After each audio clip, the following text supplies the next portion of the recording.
ॐ ज्ञानतिमिरान्धस्य ज्ञानाञ्जनशलाकया चक्षुरुन्मिलितं येन तस्मै श्रीगुरवे नमः। श्रीचैतन्यमनोभीष्टं स्थापितं येन भूतले स्वयं रूपा कदा मह्यं ददाति स्वपदान्तिकं। नमो विष्णुपदाय कृष्णप्रेष्ठाय भूतले श्रीमते भक्तिवेदांत स्वामी इति नामिने। नमस्ते सरस्वती देवे गौरवाणी प्रचारिणे निर्विशेष शून्यवादी पाश्चात्य देशतारिणे। वाञ्छाकल्पतरुभ्यश्च कृपा सिन्धुभ्य एव च पतितानां पावनेभ्यो वैष्णवेभ्यो नमो नमः। जय श्री कृष्ण चैतन्य प्रभु नित्यानंद श्री अद्वैत गदाधर शिवासादि गौर भक्तवृंद। हरे कृष्णा कृष्णा कृष्णा हरे हरे, हरे Ram Ram Ram Hare Hare.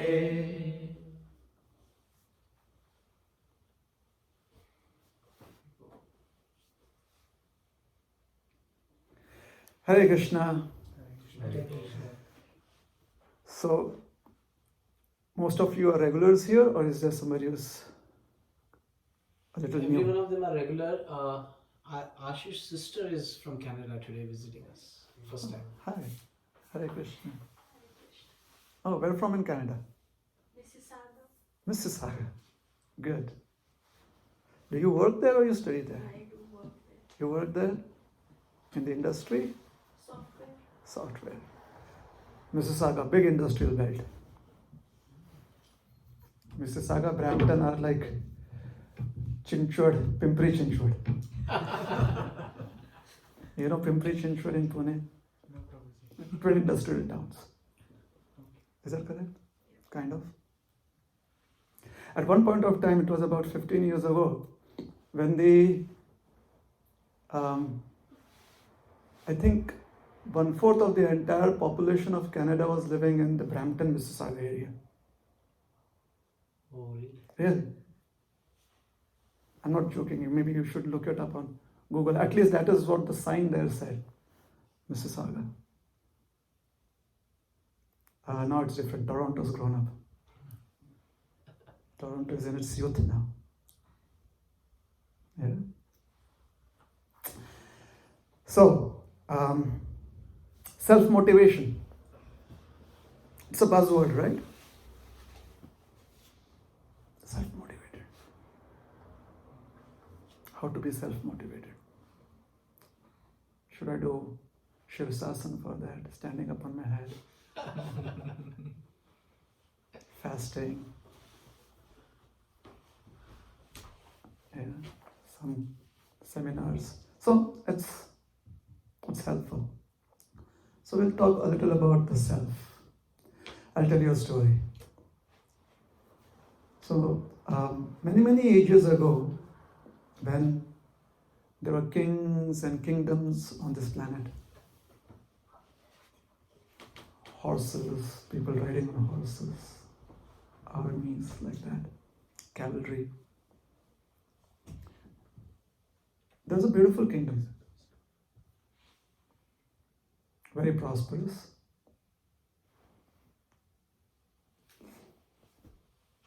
And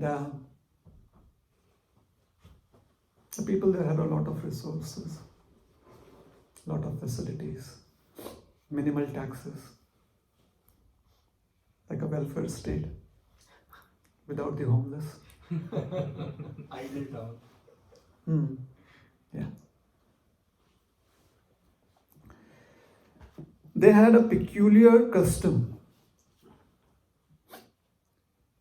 Their king would have a 5-year term. That was a custom. So anyone could apply for the post, And they could be, obviously, they had to be qualified, so they would be vetted. And then they could be the king. And they had a lot of facility for comfort, like serious facilities, like really. Even their servants would have BMWs. Yeah. And they had platinum credit cards, the servants. That was how prosperous the kingdom was. So the king, you can imagine, the king would have many times over, silken beds. Like the king was like, only 10 layers of silk, I should have more. Pure silk, like that. So filthy rich. At the end of the 5-year term, the king would be banished. So that was a custom. And the king would be banished to a remote island. And nobody would ever hear of people who had been banished. So you could be the king for 5 years, and then you would be banished. So, you know how people are jugadu people. You know what is jugadu people? Smart people, right? So a few of the citizens, they felt that with so much power, they could find some way by which they may change the system or overcome the system. So they would become the king. And they would have such satisfaction ruling over the kingdom. Besides the facilities for enjoyment, there was so much power vested in the king that the king could, be generous. The king could look after the welfare of his kingdom very well, to one's heart's content. So administration was really very, very fulfilling for the king. It was like Amazon 2 years ago. Right now it's difficult in Amazon. But when Amazon started booming, it was like milk and honey flowing there. Yeah.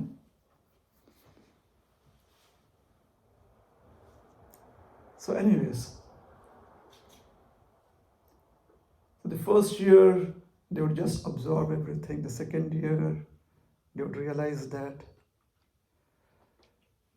dues have to be paid in just 4 years' time. The third year they would become concerned because they wouldn't find a way out of the system. Yeah. You had to have that X factor to get out of the matrix, right? So no one had the X factor. They thought they had. By the fourth year, they would be having the primary symptoms of depression. And the fifth year was spent in a lot of stress. And at the end of the fifth year, they would be banished. Now, there were rumors that this remote island was very wild. How wild was it? The island was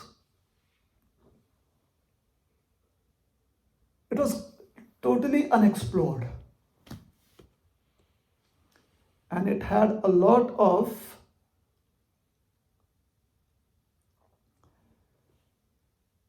other species living there, especially the dangerous kinds. So on that island, the top of the food chain would be the carnivores, not humans.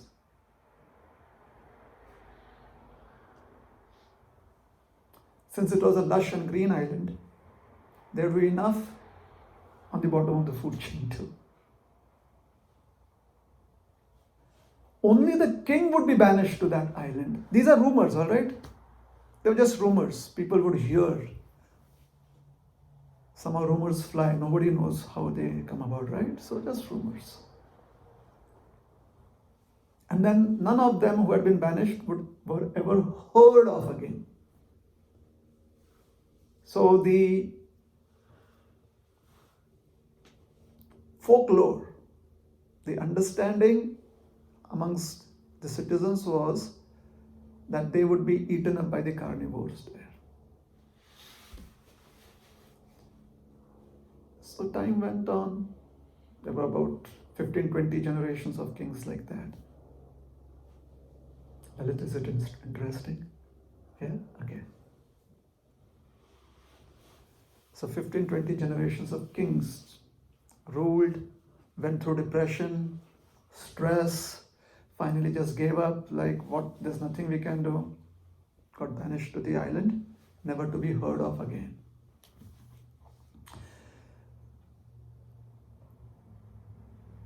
The 21st generation somehow or the other was inspired by the Hare Krishnas.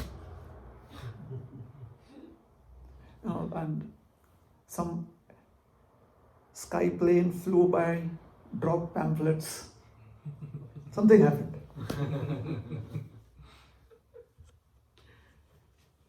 It was the outreach program of ISKCON. Okay. So one young man, similar to someone like Brajaras, one young man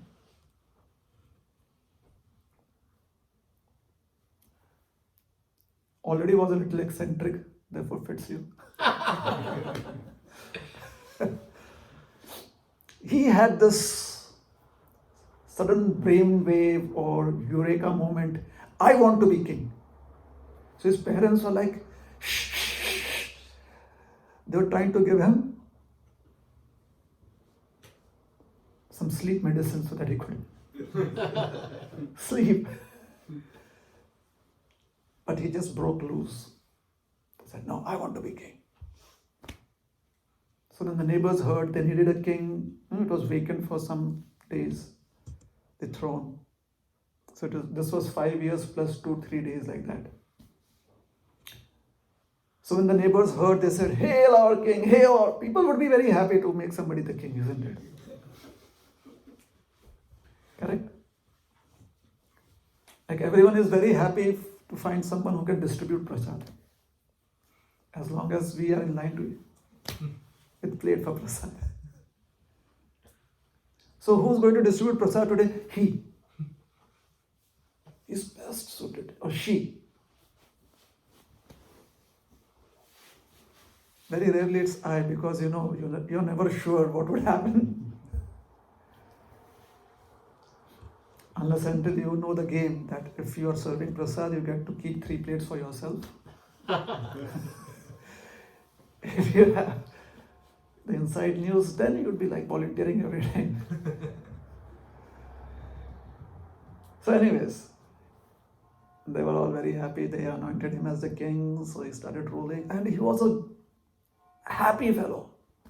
First year, he was having a jolly good time. He was like on Facebook, Insta, every day ruling the kingdom and giving so many diktats which were very well received by the subjects, and everyone was happy, and everyone was following him on social media. Really popular king. Like what is the king going to do today morning? That is what people would be waiting for. So he was making a lot of money off social media too. He's getting revenue. Smart fellow. So he gets his salary, he gets the perks. Second year, and some of the ministers and his friends, they're like, we just have 4 more years. Yeah, I know. Let's have fun. So then he would have people come together, Kirtan, and discussions, discourses, visit holy places, take the entire kingdom with him, then have festivals. And everyone was like, this king is different. And the doctors, especially the counselors, the psychoanalysts, they were concerned. Is this a new strain? So they went back to the labs to see if there was a different strain that had come in. Because by now there should have been some concern being shown by the king. The king was the least concerned. Since he was there on social media, you know how social media works. Yeah. Correct?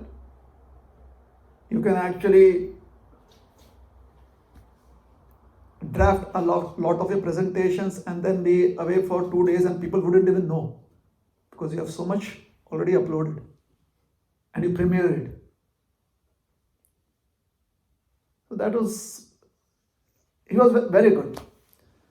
3rd year, 4th year, there was absolutely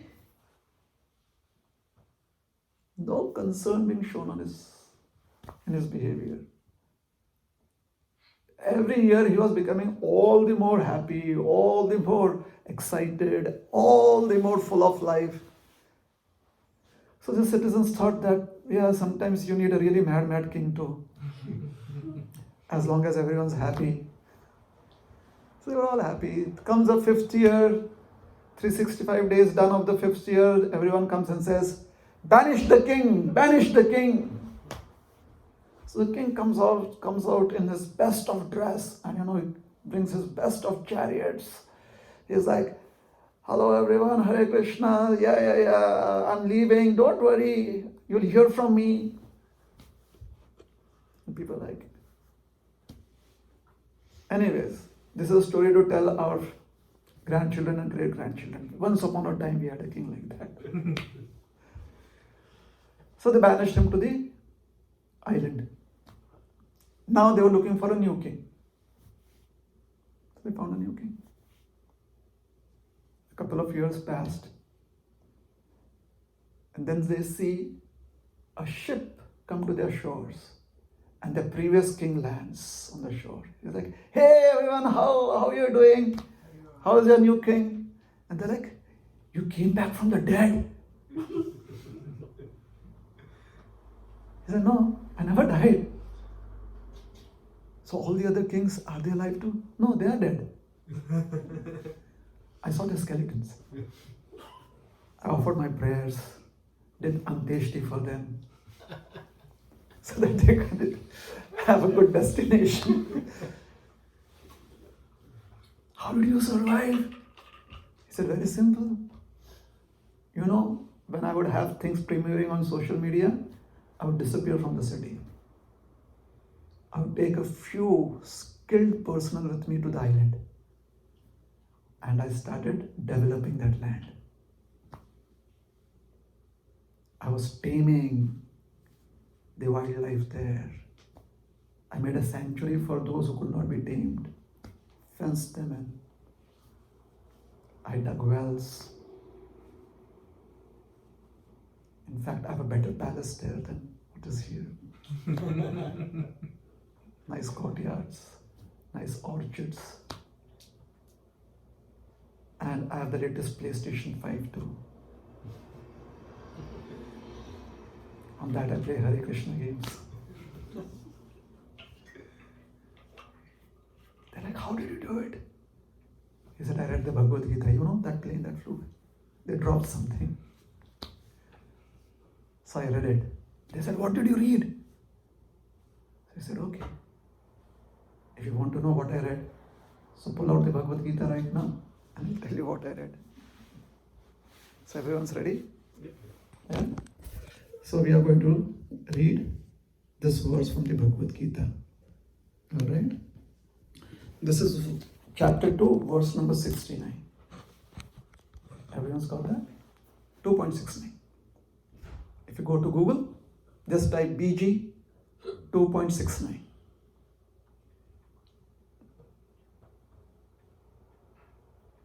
And the option, the very first option. Alright? Everyone's there? Alright. So this is the verse that he read. So This is how we are going to do it. We are all going to participate. First, I will chant the first line and then all of you collectively repeat after me. Then I'll do the second line and you all repeat after me. Is that all right? Okay.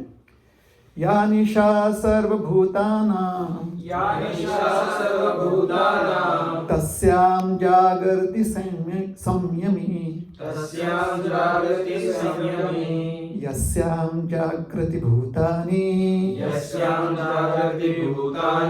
sa nisha pashyato maneha. Let us go to translation. What is night for all beings is a time of awakening for the self-controlled. And the time of awakening for all beings is night for the introspective sages.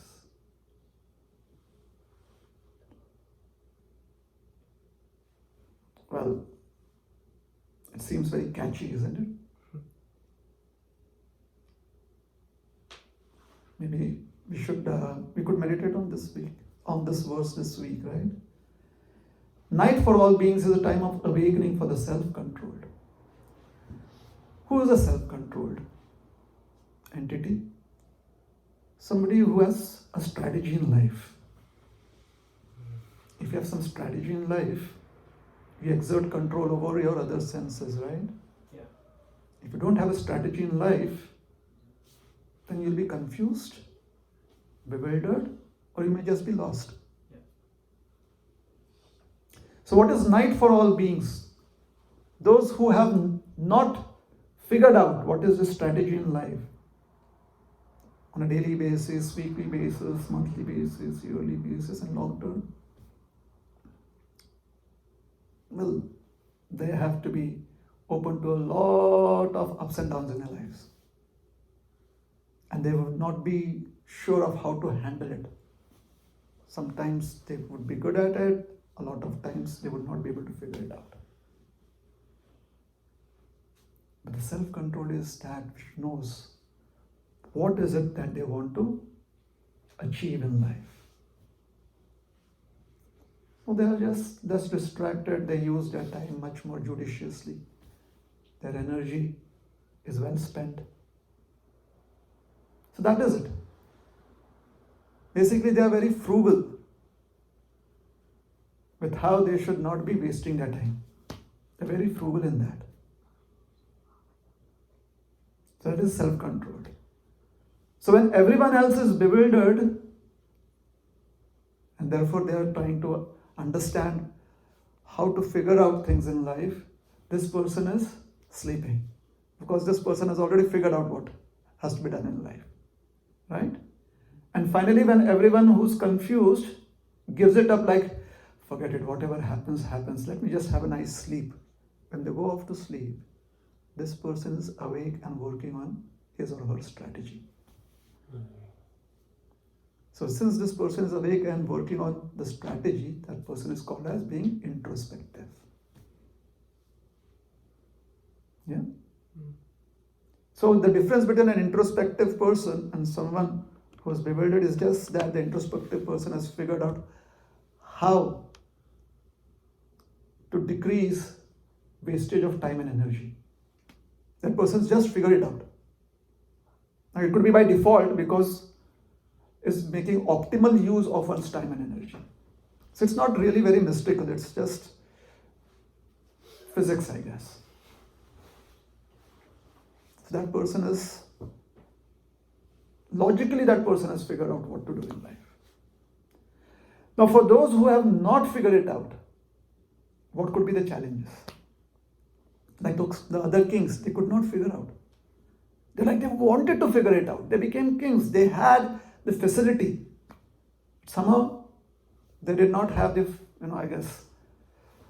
fortune of a plane passing by and something falling down and for them to read. Now they did not get hit by, hey, what's that? 2.69. Somehow probably they did not have that opportunity. Yeah? Like one man was just so much in stress walking down the street and he gets hit. He's unaware. He's just in his own thoughts, walking down the street, and he gets hit by a sign. He's like, what? And the sign looks up. Like, what hit him? He says a sign, it says, arise. He's like, oh, okay. Now somebody else it was just kindergarten teacher who was telling the students, arise. But this made sense to him in that moment. That placard. Yeah. So life sends messages in very, very interesting ways to us. When we are primed to understand those messages, it hits us. When we are distracted, we are on some other channel, we miss out. So challenges. So what are the challenges? So now we'll go to Bhagavad Gita 4.40. For someone who's taking some time figuring out what could be the strategy in life, these are the challenges that person has. 4.40. Yes? So again we'll do the same process. Agyascha shraddhadhanascha Samshayatma vinashyati Nayam lokosti na paro Na sukham samshayatmanaha. Translation. But ignorant and faithless persons who doubt the revealed scriptures do not attain God consciousness. They fall down. For the doubting soul there is happiness neither in this world nor in the next. So what happens to someone who's not figured it out? They have a couple of options. So this is one perspective. There could be a few other perspectives, but we have picked up this perspective for today's class. Alright? So what happens to someone that has not figured out what a feasible strategy in their life, a goal that could be long term, that could go beyond just their immediate needs in life, in terms of just the self, just the family, just the nation. I mean, someone has to be like crazy, like Sir Isaac Newton, that if an apple falls down, don't make apple chutney out of it. Think why it fell down. Because the rest of the community was just doing that, right? Yeah. It was not that Newton was sitting under this apple tree and then the apple decided to fall for the first time. That did not happen. So apples had always been falling down. People would pick it up and make chutney. They're like, this season apples fall down. Some would say like, okay, apple chutney, is this season of the year? That was how they would use their intelligence. Newton is like, why is it falling down? People are like, why shouldn't it fall down? If it doesn't fall down, how will you make the chutney? This is God's grace on us. The Lord has provided. And Newton is like, okay, but the Lord has also provided something to the apple. Stay hanging there and at a certain point fall down.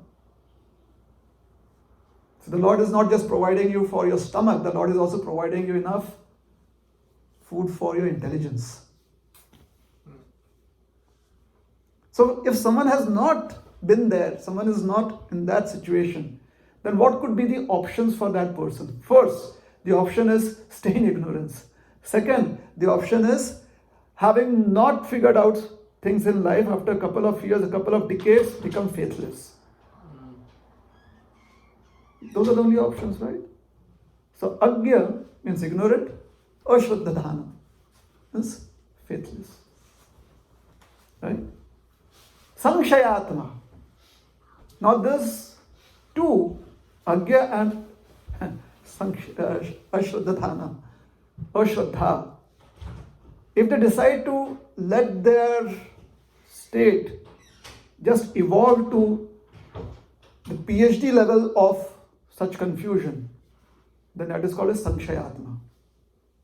Doubtful personality.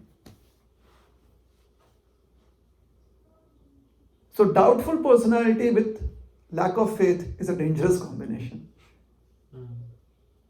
Doubtful personality with ignorance is not any better. Because doubt is something that makes you inert. Doubt is that which gives you so much impetus to waste your time.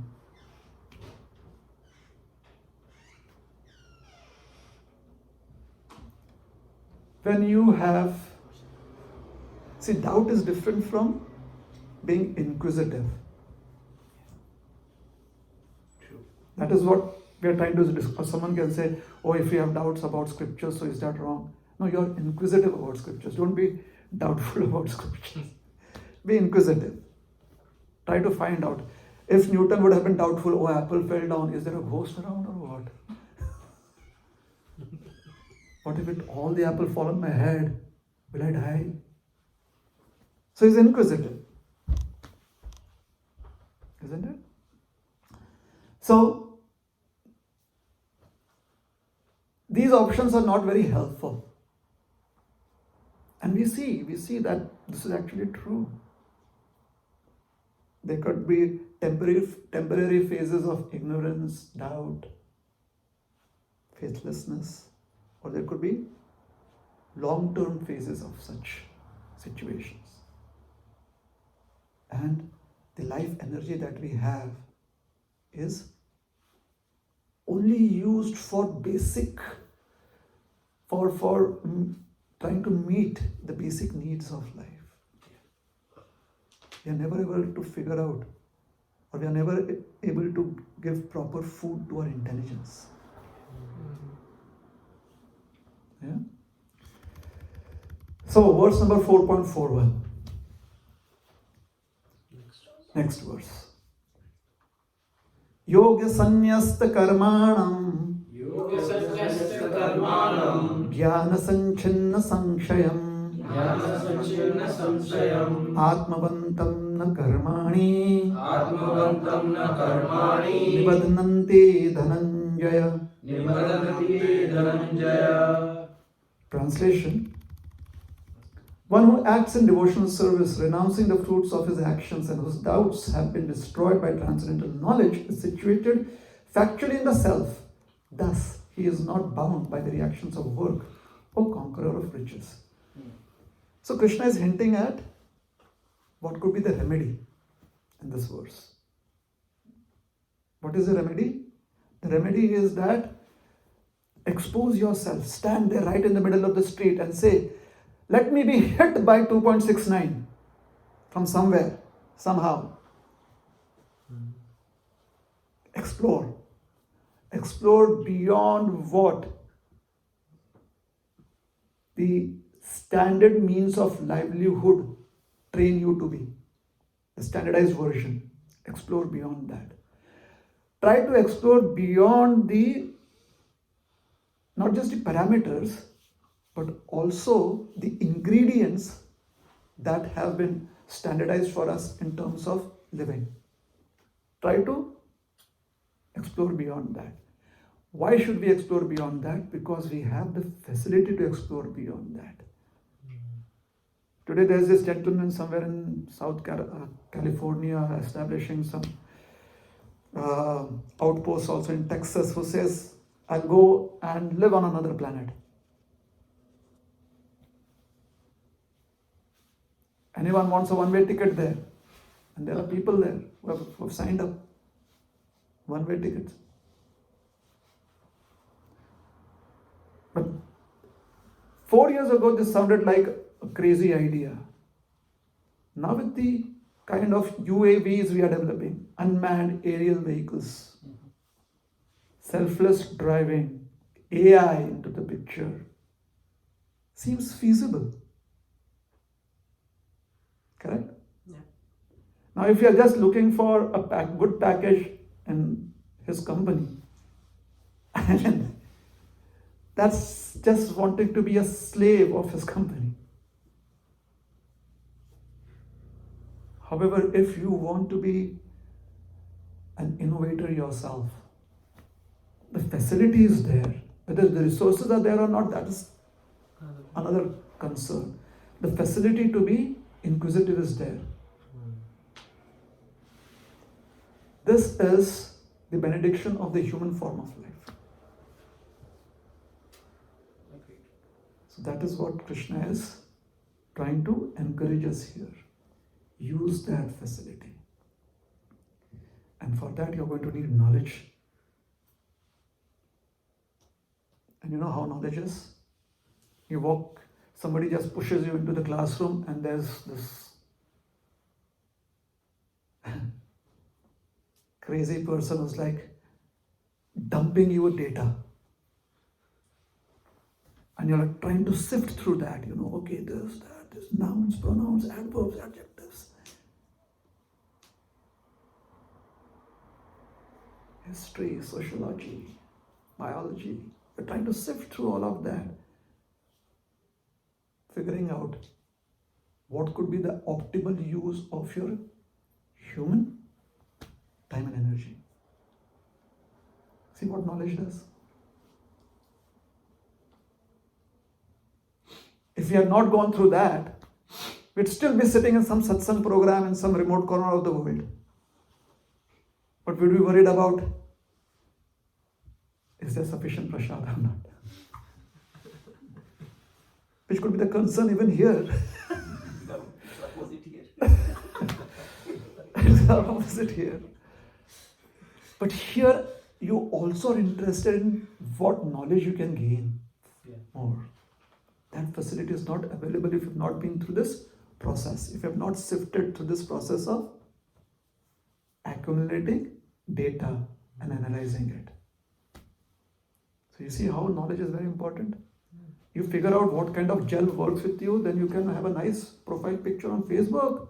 Hair gel. Is it true or not? Yeah. Exactly. Or we could just have a turban as people would have in the past. So you see, hair gel, strands of hair, the hair root, the tip of the hair, there's so much data. So you do that. And if you're still the explorer, you'll go beyond that. What would happen if I were traveling to another planet? How would this hair gel work there? And how would my hair grow there? That is an innovator.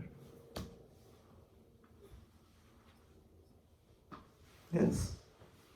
So Krishna says, by transcendental knowledge, one is situated factually in the self.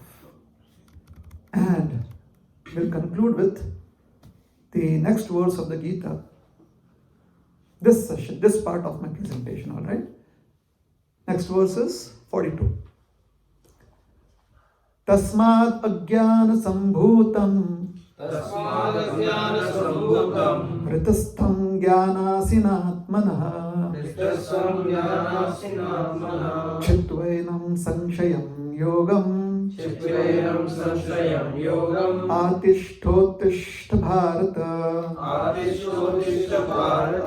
Translation. Therefore, the doubts which have arisen in your heart out of ignorance should be slashed by the weapon of knowledge. Armed with yoga, O Bharata, stand and fight. Stand and fight basically means figure out how to make the hair gel work on your hair on another planet. Because it's a fight. If the gravitational activity there is different, as soon as you take the hair gel out of its, or maybe it will not even come out of its nozzle or out of that thing, it will start floating. It may melt. Yeah. It could hurt you. So you have to fight to protect yourself. Yeah. So stand and fight. Basically, it means do that which is essential for you to be self-motivated and protect yourself. Helpful? This section of the Gita is helpful? Yes? So this is what was done by the 21st generation of the king of that island. And he sent me a message, right today morning. He said, you should share these verses with the group today. And that is how I'm sharing it. Okay? All right.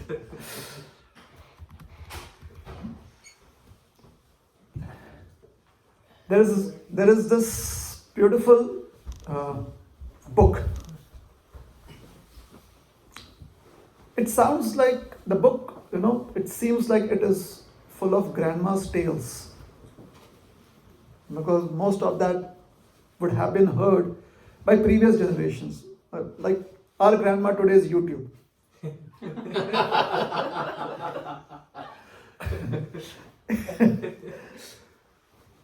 दादी माँ की कहानी on YouTube. Audiobooks. But grandma tales are those that, when there's nothing else to do, you're like, okay, how else can I trouble others and trouble myself? I'm out of ideas.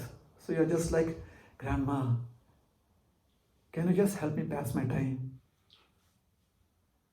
And she comes in with those stories, and those stories are so far out. You forget that you have to trouble others. You forget that you have to trouble yourself. You're like, this is so soothing, so relaxing. So where did grandma get those tales from? Srimad Bhagavatam.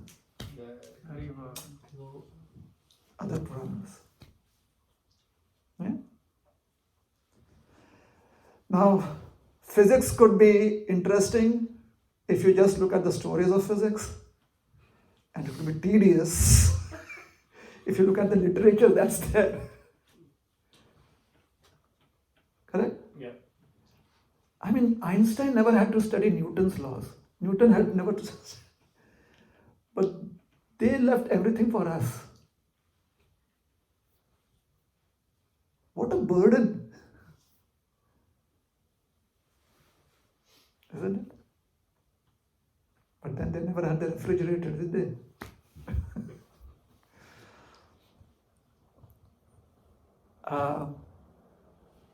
So the literature could seem a little tedious. If you learn to read, or if you learn to understand the meanings of the words that are there in literature, you fall in love with literature. If you just connect with the meaning that is being offered when we read those words in the literature, in the Puranas, like, man, that makes sense. So that's how one can go through the Puranas, sift through them, read through the Puranas. So Srimad Bhagavatam, there are various cantos, various volumes. 12 volumes, 12 cantos. Actually, it's skanda. Somehow the other, the English translation is cantos. Sometimes you feel a little concerned about anything that starts with can't. Can't, oh. So therefore people feel, I can't. Oh sir. Oh madam, I can't, oh. Skanda is good. Yeah? So 12 skandhas. Basically, you don't know what it means, so it's good. It sounds foreign. Mystical, skandha. So the 7th canto describes a very, very healthy mutation of the Lord.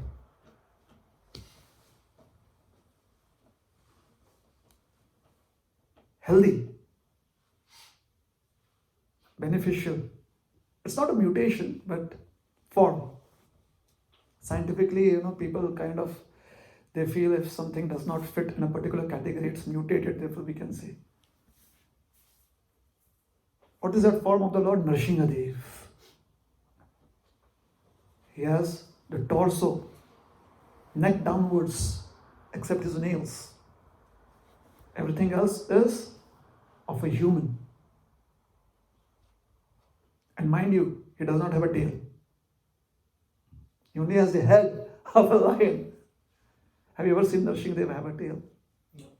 He doesn't have a tail. So the entire torso is of a human, and the face is of a lion. The nails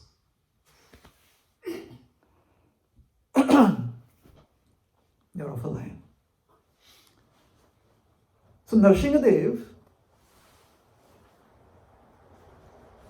it's like he comes packaged with Prahlad Maharaj. That's a complete package. Prahlad Narsimha. Okay? So who's Prahlad? Prahlad is the son of the greatest king of all times. So he's a prince.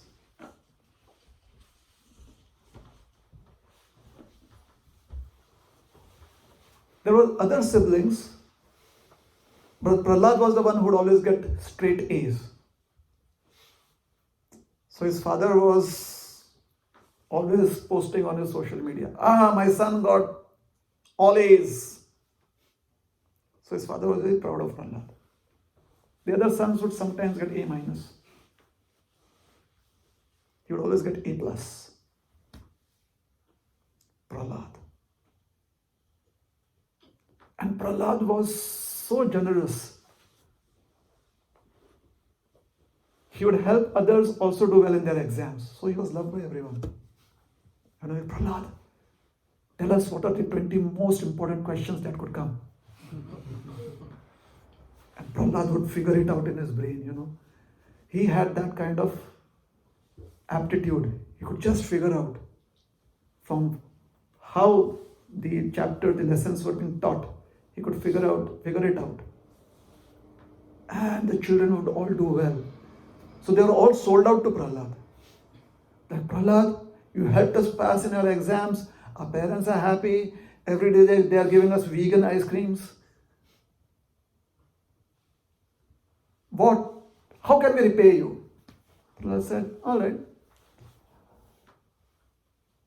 There's this nice facility. What is this facility called, Rajas? Kirtan Center. There's a nice facility, Kirtan Center. Pittsburgh Kirtan Center. Okay, Pittsburgh Kirtan Center. Let's all gather there. So Prahlad would come with all of his friends and they would start chanting Hare Krishna.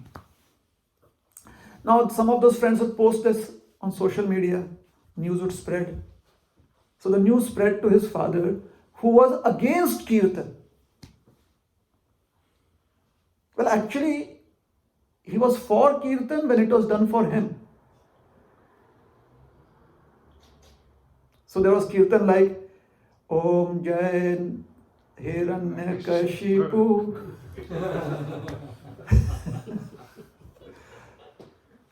So he would be very happy with that Kirtan. He would have his idols there and would personally pose.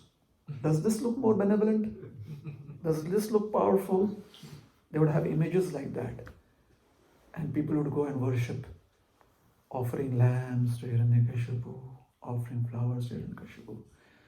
And Hiranyakashipu would have the best of the cameramen shoot that and post. Very good marketing strategy Hiranyakashipu had. And because he had a good marketing strategy, he controlled the market, monopolized the market. And thus he became the most powerful. His monopoly extended to the upper planets. Like Brahmaji said, hey, I'm not on social media, so leave me out of it. Everyone else had subscribed to the marketplace. Hiranyakashipu's marketplace. So they were all subservient to Hiranyakashipu. So Prahlad is making everyone chant Hare Krishna. News reaches his father. His father gets very, very, very, very concerned, not angry. Yes. You have to be politically correct.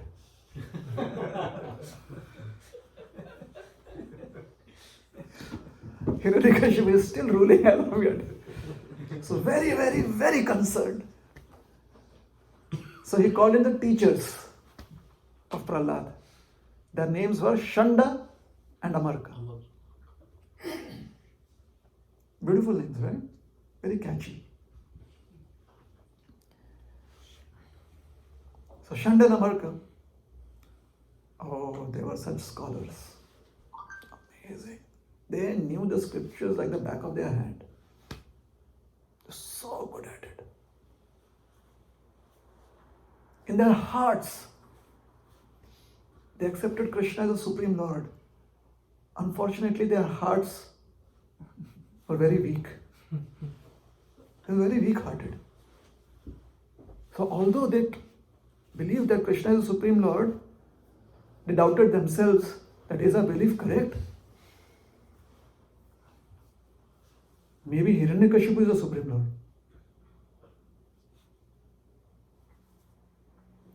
Because of this dilemma, they were constantly troubled. What is it that we should teach the children? Somebody whispered into Hiranyakashipu's ears. I think Shandanamarka confused. So he said, all right, I'll give the syllabus. Shandanamarka were now relaxed. They're like, we are just following the syllabus. In the heart we worship, but we are following the syllabus. So when Prahlad started becoming popular on social media, and all the children actually started, trending on social media, chanting Hare Krishna. Hiranyakashipu called in Shandanamarka and he said, is this what you teach the children? Don't you know who Vishnu is? Shandanamarka is like, yes, he is your number one enemy. One and only person on the wanted list of Hiranyakashipu. If anyone gives any information about Vishnu, that person will get an entire planet with all the malls and various facilities. Anyone give any information. No one had information. Lord Vishnu is smart. So Hiranyakashipu had no idea where Vishnu was, and suddenly Prahlad is kind of chanting for Vishnu's name. He's chanting Govinda, Govinda, Krishna, Krishna, Narayan. So he tells the teachers tell him that, sir, we don't know. This is out of syllabus. Maybe Prahlad fell for a scam. He must have hit a link. And then some Trojan entered and took over his system. And that must be the Vishnu Trojan. So Prahlad it's not us. So Hiranyakashipu said, so what do I do? He said, sir, give us one more chance. He said, sir, we'll need a little more funds. All right? Smart people. Give us a little more funds, little more resources, and we'll see that, Prahlad's hard drive is virus free. We'll do that. So Shandanamarka come back. Hiranyakashipu gives them this chance with lots of funds. So they come back and they take Prahlad to a corner,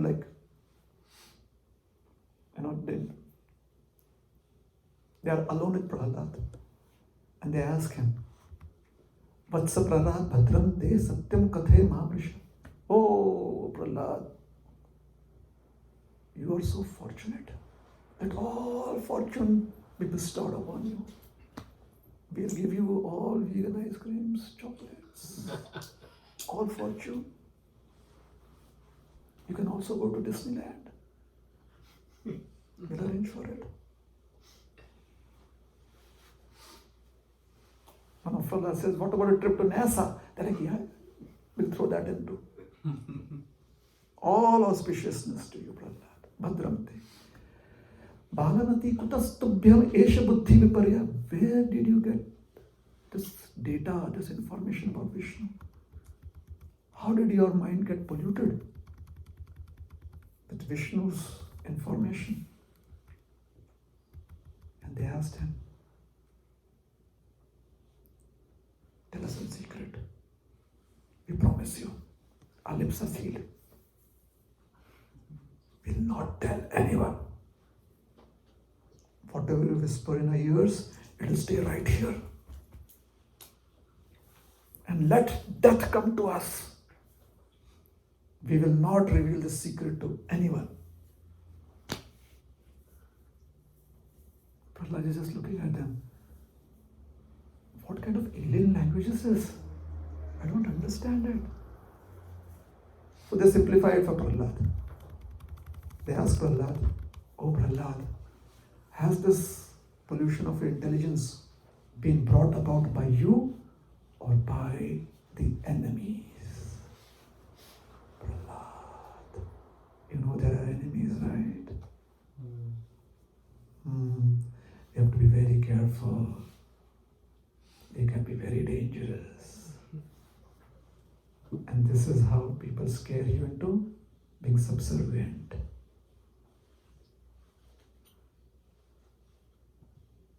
Isn't it? As soon as I tell you, you could have trouble with your F1, H1. You're like, I'll just follow, whatever.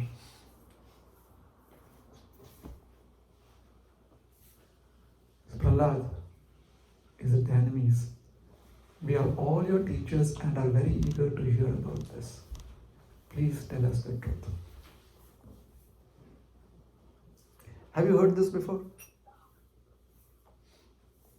No.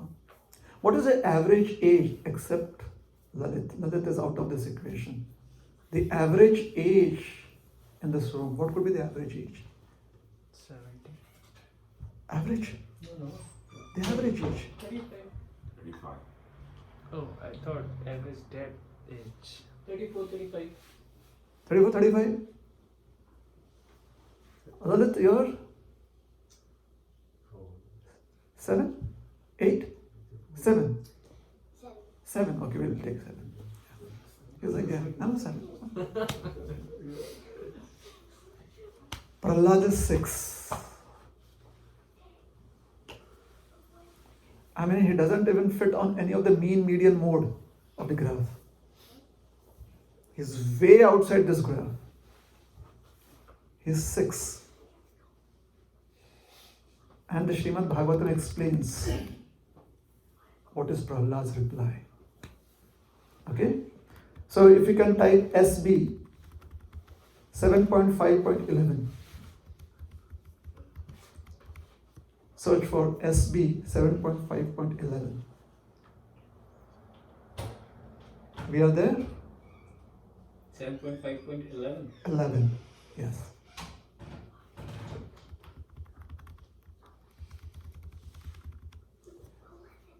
Shri Prahlad Uvacha Shri Prahlad Uvacha Parashvaschetya Sadgraha Parashvaschetya Sadgraha Pumsanyanmayaya Krita Vimohita Dhyam Drishtas Tasmai Bhagavate Namaha.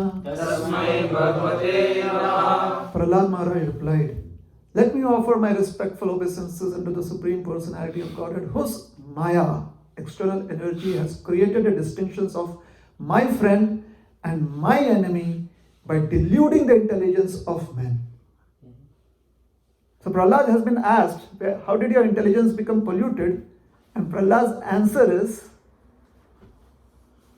people's intelligence have been polluted because they think in terms of my friend and my enemy. Indeed, I am now actually experiencing this, although I have previously heard of it from authoritative sources. Now, there are various strange stories about eccentric professors, scientists. Like one strange story is, and most of the scientists, generally, they are revered as scientists only when they have like crossed 50 years of age, right? So whenever you think of really prominent scientists or scientists who are well acclaimed, you're like, okay, they may be in the age group of 60 to 80, typically. Yeah?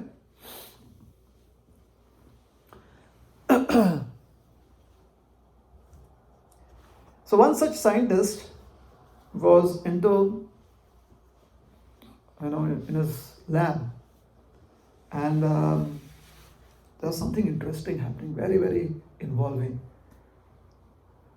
So his assistant, the house assistant, he was married, so they had a house help. So the house help comes up to him and whispers, "Sir, your wife is about to leave her body." He says, "Please tell her to postpone her death. This is very important right now." Now that's eccentric, isn't it? However, it's not that they're being stupid. Not only have they figured out what different interactions in this material world mean, they are also kind of convinced that death can be a little managed. And if they were not convinced like that, we wouldn't have so many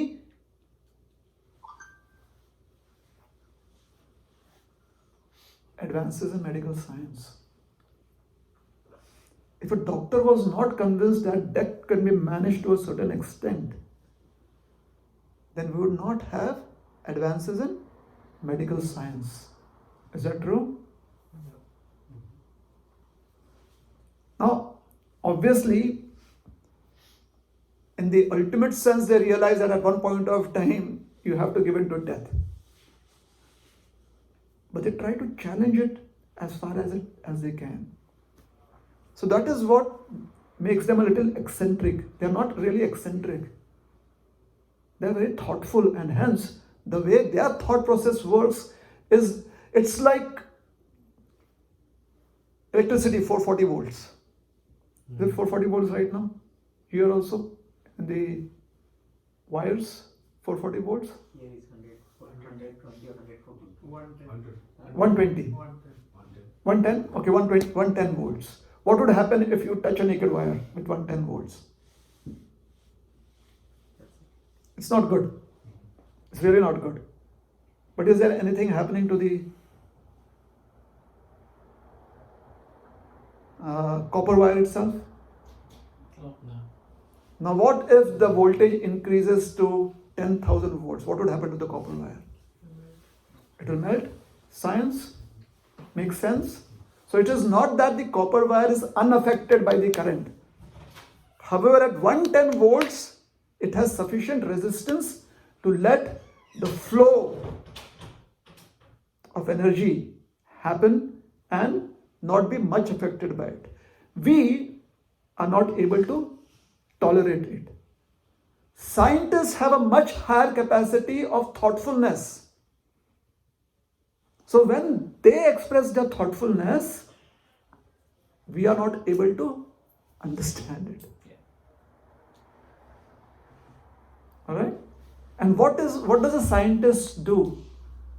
A scientist is 110% inquisitive. 110% inquisitive. You tell a scientist, "Hey, you have to take care of your health." So he's like, "Put a drip on me. Let me work. I have to find out what this means." It's not that they'll say, "I will not eat." They'll have a solution. They know they have to survive. But they wouldn't want the kind of interruption, the normal kind of interruption that normal people want in their lives. True? Isn't it? Let's suppose we are supposed to get $1 million by traveling 22 hours, and the condition is that you have to travel by road and you have to drive by yourself without a companion. Do you think you are going to sleep? Where do you find that insomnia from? How does it hit you? Because you are so much wanting that money. You are so much wanting that thing. Scientists want an answer to their inquiry.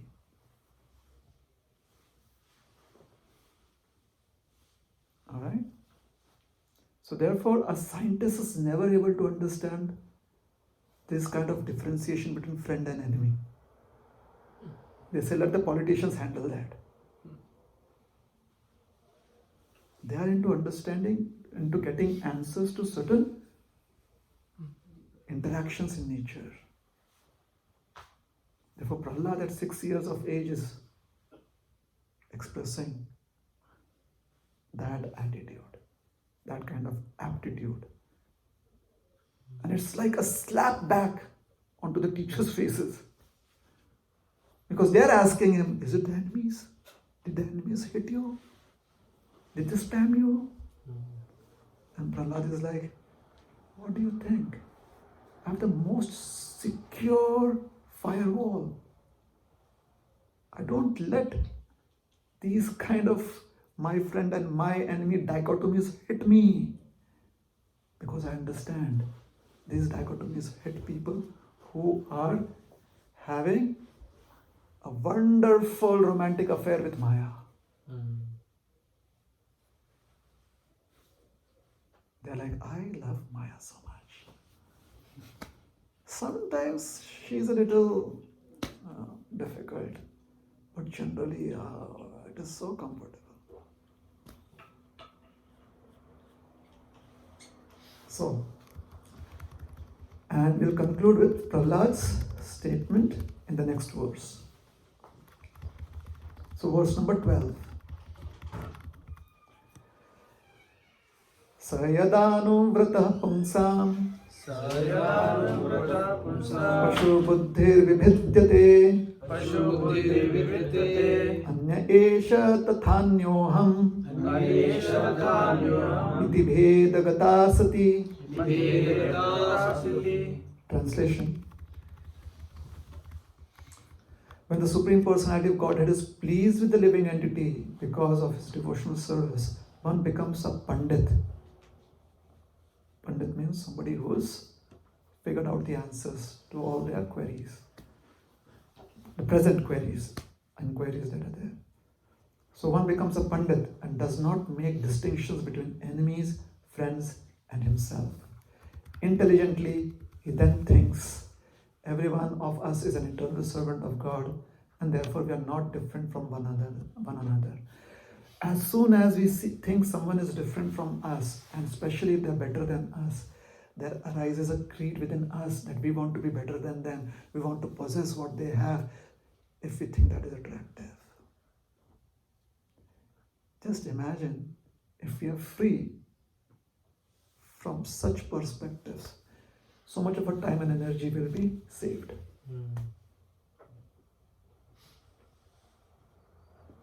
So be very selfish in life. Save your time and energy and utilize it optimally. And Bhagavad Gita teaches us the process. Puranas teach us the process. The ancients have taught us the process. The process is meditation, because meditation allows you to filter out the distractions. Correct? When is your next exam? When do you have to sit for your exam? Write a paper. 4 months after. 4 months after. When was the last one? 2 weeks ago. 2 weeks ago? So you had to kind of sit with a question paper and answer it. Was it online or was it Offline. offline? What was the duration? 2 hours. 2 hours. Did you remember your parents for those 2 hours? Did you remember what are your ambitions in life? Did you remember what kind of clothes? Did you remember your bank? You were meditating right there. Those questions, they kind of hypnotize you. Till the time the question paper did not come, you were like freaking. And as soon as the question paper comes,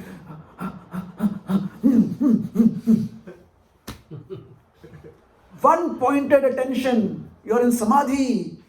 The problem is it is only 2 hours or 1 hour every 4 months. And for those 4 months, you go back and collect all rust. And then you have to dust it off 15 days before the exam. And again go for 2 months of meditation, 2 hours of meditation. And after 4 years, you're like, I'm done with meditation. Now I just have to increase my bank balance.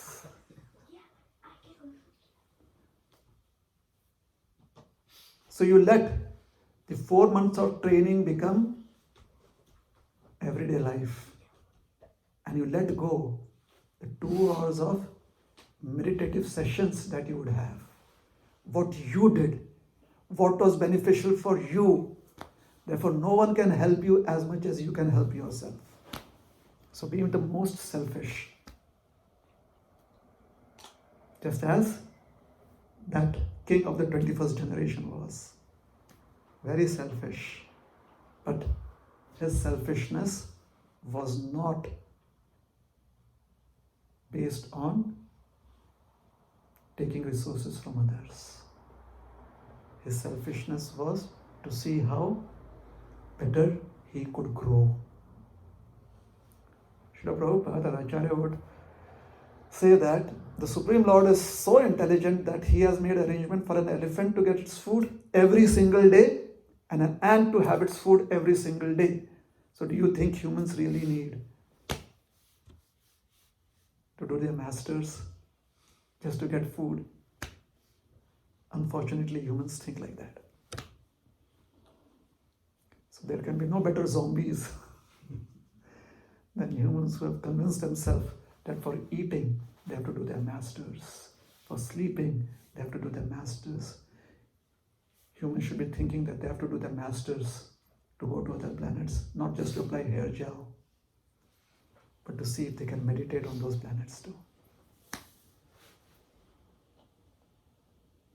Isn't that worthwhile living? Yes?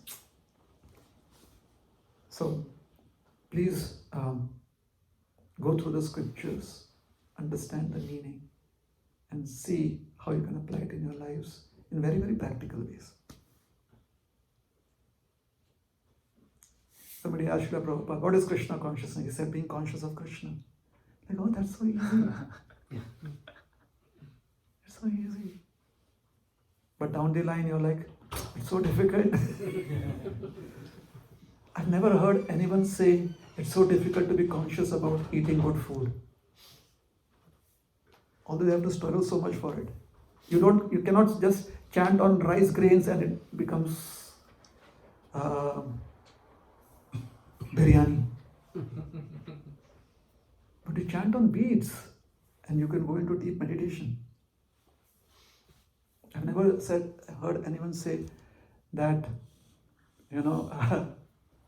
it's so difficult to be conscious about comforts. But the simple act of just chanting seems to be difficult. Maybe our priorities have to be reset. Yeah? So try it out. Chant Hare Krishna with proper priorities in life and see if it works. It has worked for a few people. I can say it has kind of worked for me. There could be others who could give their testimonies too. Yeah? So wish you all the best. Thank you very much. Hare Krishna. Srila Prabhupada ki jai. Gaur Bhakta Vrinda ki jai. So any questions or comments?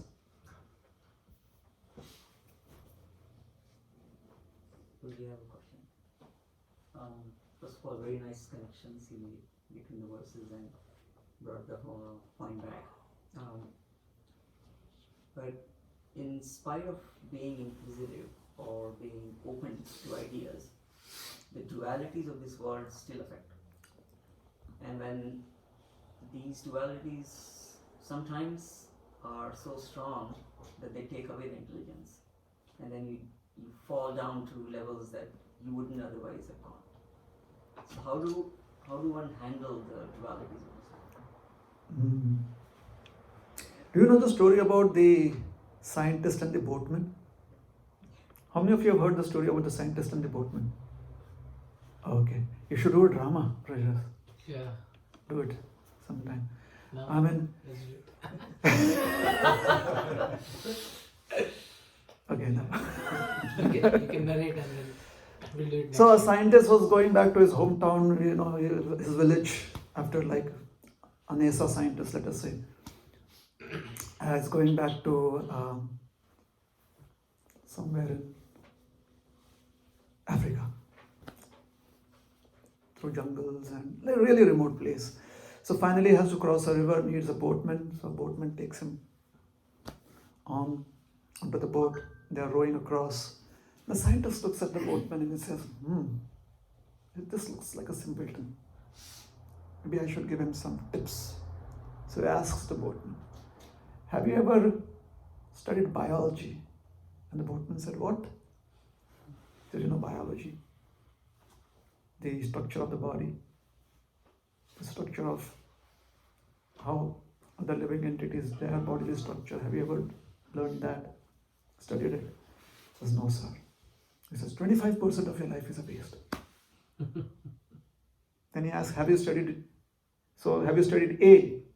No, sir, 25% of my life waste. Have you studied B? 25% of your, another 25% lost. Have you studied C? Another 25% lost. So, 75% of his life is wasted.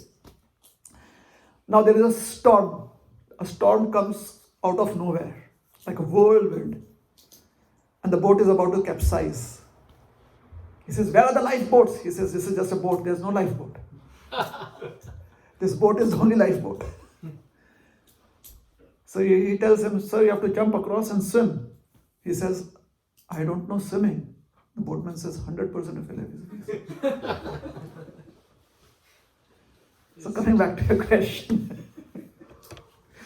See, the boatman does not have so much access to understanding dualities in life.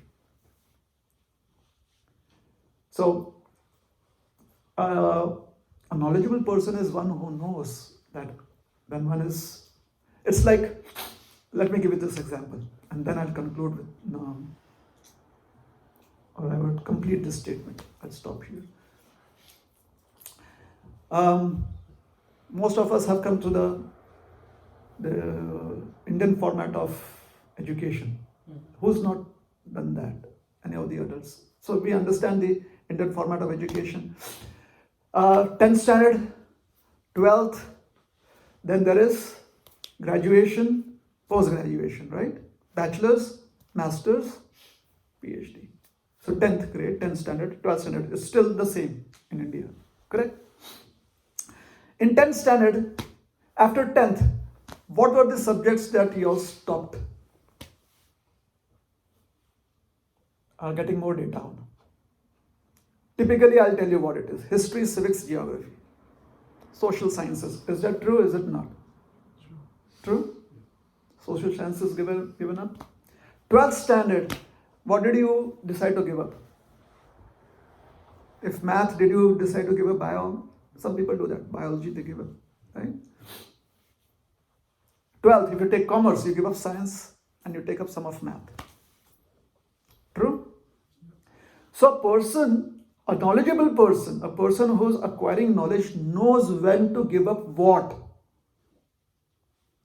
If they don't give up, they do not have sufficient time to manage everything.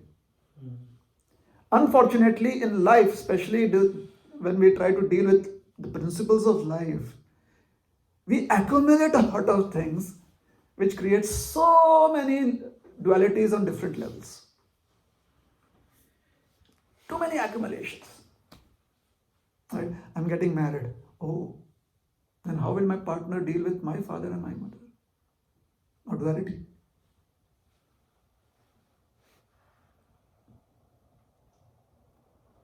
How does it arise? Because we collect things. And we never let go. Especially in terms of relationships, we never let go. We are like, one friend of mine, a huge extended family, like 60 members, with about 10 adults, male and female. They decided to open a WhatsApp family group. Alright? So 4 generations. 4 generations are there. The eldest, there are 10 of them. As soon as they opened up the WhatsApp group, like, hey, we are all on this group for the first time. Every morning, each one would say, Namaste Nana, Namaste Nani, Namaste Dada, Namaste Dadi, Namaste Extra Dada, Namaste Extra Dadi. And they would say, Ashirwad Beta, Ashirwad Beti, Ashirwad Beta, Ashirwad Beti. All of that in that. grow. After 15 days, what do you think happened? No. Some of them just muted the thing. You have to know when to let go of relationships. That is knowledge. Because with relationships come so many other assets.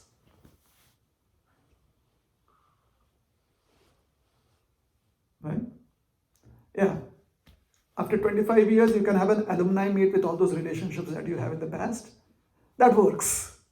But every day having that, imagine the kind of conflicts that would be there, misunderstandings that would be there. After 25 years, just imagine after 25 years, you meet your husband or your wife. Do you think you're going to have any misunderstandings? So after the children have been raised up, the husband can go to the male satsang programs, the wife can go to the meet after 15 years, alumni meet. I'm just joking. That's not what I'm recommending. But what I'm trying to say is, this is what helps us shed off unnecessary baggage. At one point of time, death is going to do that. So before that, intelligently do what is essential. Helpful? So we'll stop. Thank you very much. Hare Krishna. Shri Prabhupada ki jai.